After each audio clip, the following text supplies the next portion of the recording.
बोले सद्गुरुदेव भगवान की जय। चलत फिरत उठत बैठत लगन में सुरति समार। धन्य संयमी संत है पावे जग करतार।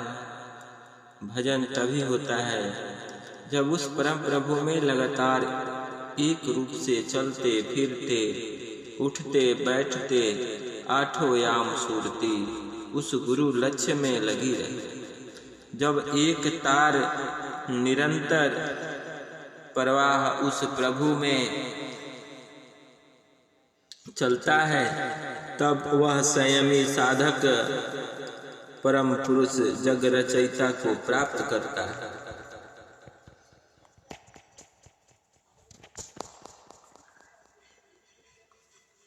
योगियों की समाधि अनुष्ठान में बाहर एक पल भी श्वास नहीं जाती।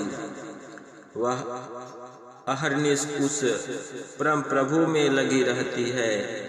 यही भक्ति करने का शुद्ध स्वरूप है। इस ग्रंथ के रचयिता सद्गुरुदेव जी गुहा अनुष्ठान काल में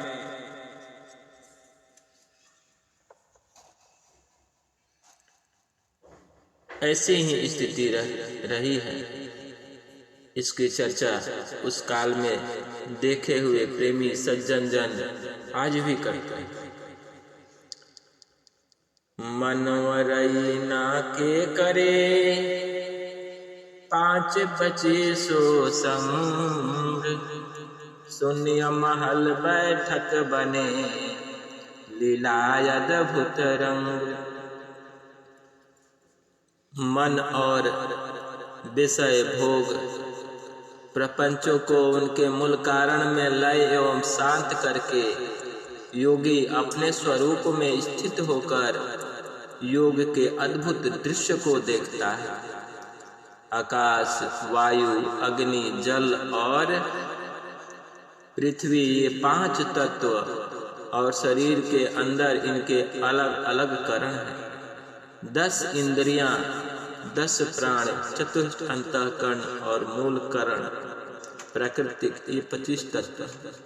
शून्य महल योग की पवित्र भूमि है जहाँ से आत्मा परमानंद का स्वादन करती है। अस्मरण नहीं कोई तत्व का केवल मायो ज्ञान। अंतर में अंतर मिले अनुभव भजन प्रमाण। जब योगी प्रकृति का आधार छोड़कर अनात्म जगत से पृथक होकर शुद्ध रूप में आ जाता है तब प्राकृतिक समस्त विषयों का राग अर्थात स्मरण नहीं रहता। एकमात्र शब्द परब्रह्म का ही ज्ञान रहता है। आत्मा अपने अंतरात्म परब्रह्म से मिलकर उसके स्वरूप का साक्षात्कार करती है। प्रकृति को छोड़कर शुद्ध आत्म स्वरूप से ही प्रभु का भजन होता है। उसी को अनुभव कहते हैं। अंतर स्थित पदार्थ का ज्ञान करना ही अनुभव है। आत्मा के अंदर परब्रह्म का साक्षात्कार ज्ञान रखना ही अनुभव है।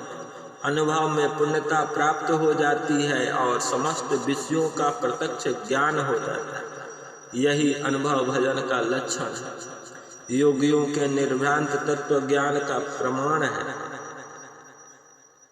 चिंता चाह न अन्य है केवल शब्द आधार।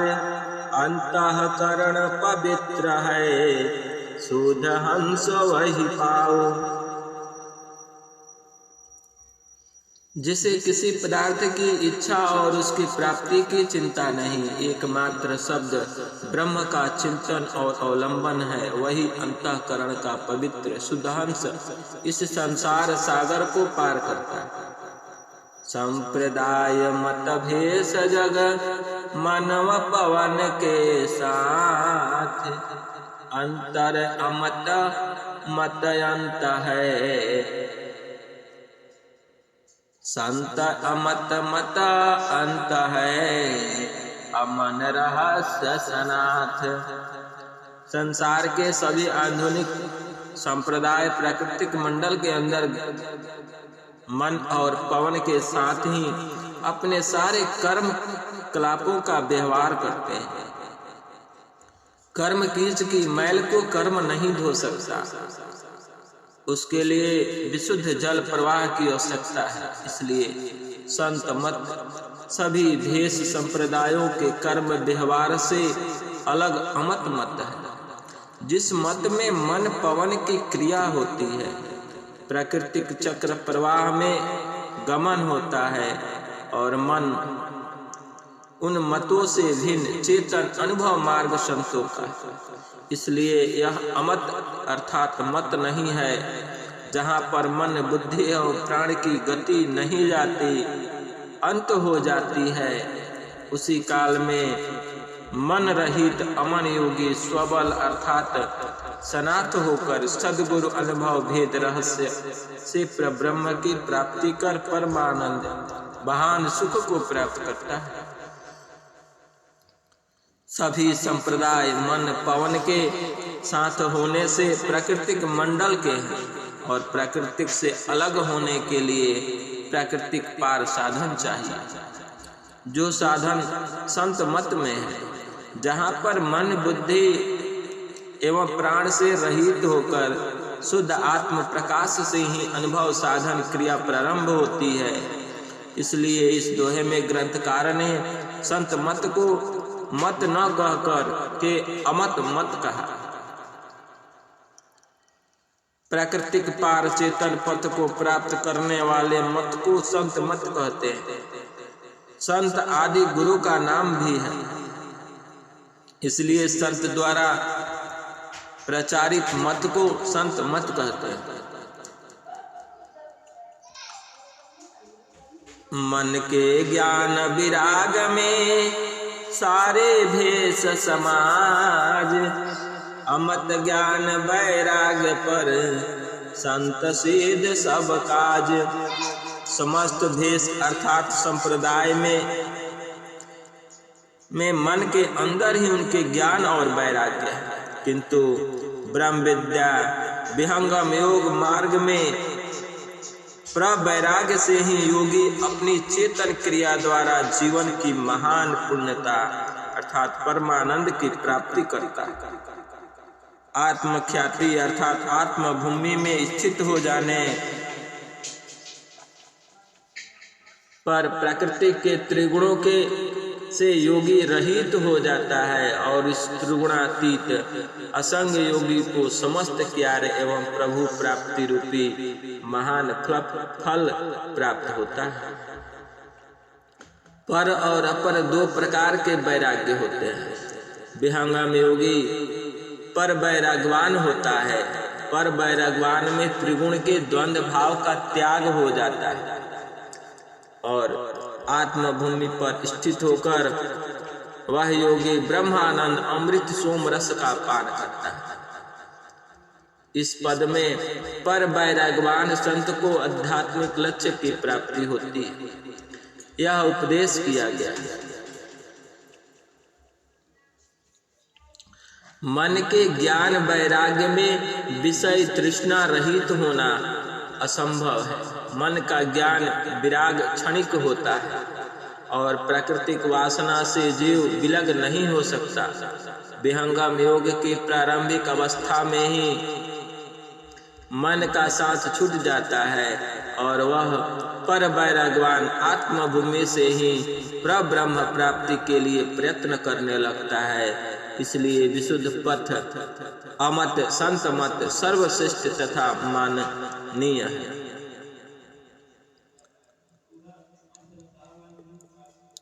साधन मन के साथ है तब तक भक्ति नाही, निर्मल ऊर्ध्व प्रवाह में अमन भक्ति घट माही।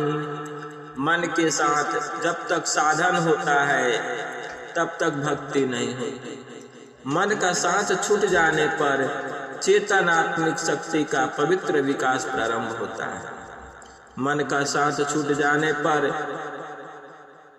चेतन शक्ति का ऊर्ध्व प्रवाह होने लगता है और मन के साथ आत्मिक शक्ति का अर्धमुख प्रवाह रहता है और इसका साथ छूट जाने पर चेतन ऊर्ध्व प्रवाह प्रवाहित होने लगता है। जब उस मन रहित अमन अवस्था में इस शरीर के अंदर रहने वाले सारे देह संघात का स्वामी आत्मा भक्ति का संपादन करती है, अर्थात इसमें भक्ति शुद्ध रूप से प्रकट होती है।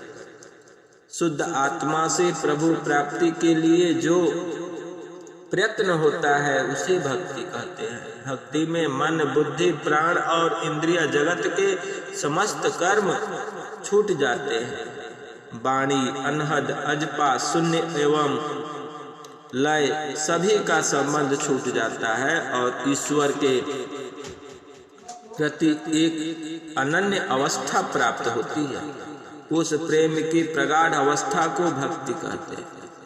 प्रेम की 3 अवस्थाएं होती है। अंतिम अवस्था में आत्मा की एक अनन्य स्थिति प्राप्त होती है।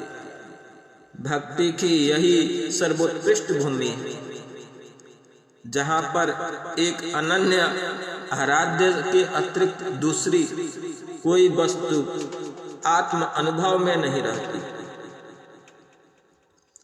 कपट, छिद्र, छल त्याज के सच्चे दिल प्रभु धार, खुला हृदय प्रभु भजन में निर्वासना पार। विश्व में सत्य व्यवहार न होने से सब में अशांति, द्वंद्व होते हैं। व्यवहार समाज तथा धर्म में सच्चाई के साथ व्यवहार किया जाए तो किसी को किसी प्रकार की कार्य वृद्धि और उन्नति में बाधा न पड़े। छल, कपट एवं द्वेष बुद्धि से मानव समाज पीड़ित है।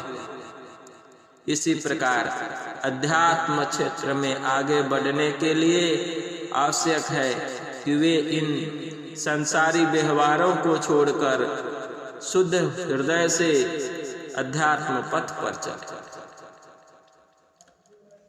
कपट, छल एवं द्वेष को त्याग करके ही शुद्ध आत्मा से प्रभु की भक्ति धारण की जाती है। जिसके अंदर ये दोष है वह कभी भी अध्यात्म के उच्च शिखर को प्राप्त नहीं कर सकता। शुद्ध हृदय से संसार की समस्त वासनाओं से रहित होकर प्रभु का भजन होता है। राग, द्वेष, मोह एवं भोग वासना या संसार की मान प्रतिष्ठा की क्षुद्र भावना से रहित होकर प्रभु का भजन होता है। तभी सत्य सुख की प्राप्ति से जीवन निर्विघ्न, शांत हो, आनंदित होता है। ऊर्ध लक्ष्य साधन चले, अर्ध मनन मन मीत, विजय प्राप्त रणधीर की, मन जीते जग जीत। जीव का प्रबल शत्रु मन है। मन के अंदर ही समस्त संसार का साम्राज्य है। मन के वेग में पड़कर जीव आवागमन और त्रिताप दुख में चिरकाल से पड़ा हुआ है। जब साधक अपने लक्ष्य में मन को ऊपर ले जाता है तब मन भोगे हुए विषय का मनन कर नीचे चला आता है। परंतु पूर्ण रणधीर साधक पुरुषार्थ करके मन को जीत लेता है और मन के जीत लेने पर सारे संसार को भी जीत लेता है, क्योंकि मन ही के अंदर सारा संसार मनन रूप से विद्यमान रहता। इसलिए मन जीते जग जीत हो जाता है।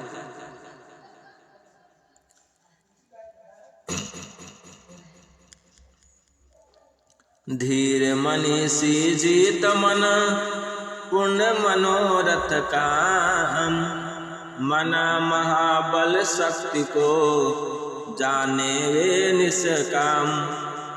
मन को निष्काम करने वाले धीर संत मन की महान शक्ति को सद्विवेक द्वारा सद्गुरु की युक्ति से जीतकर जीवन के मनोरथ महान लक्ष्य को प्राप्त करते हैं।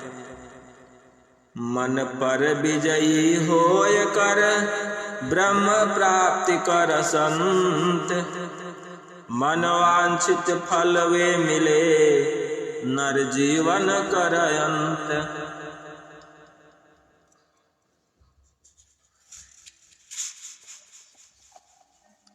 सद्गुरु योग विधान से मन को जीतकर मनस्वी संत ब्रह्म प्राप्ति करते हैं और जीवन के सभी मनवांछित फल को प्राप्त करते हैं।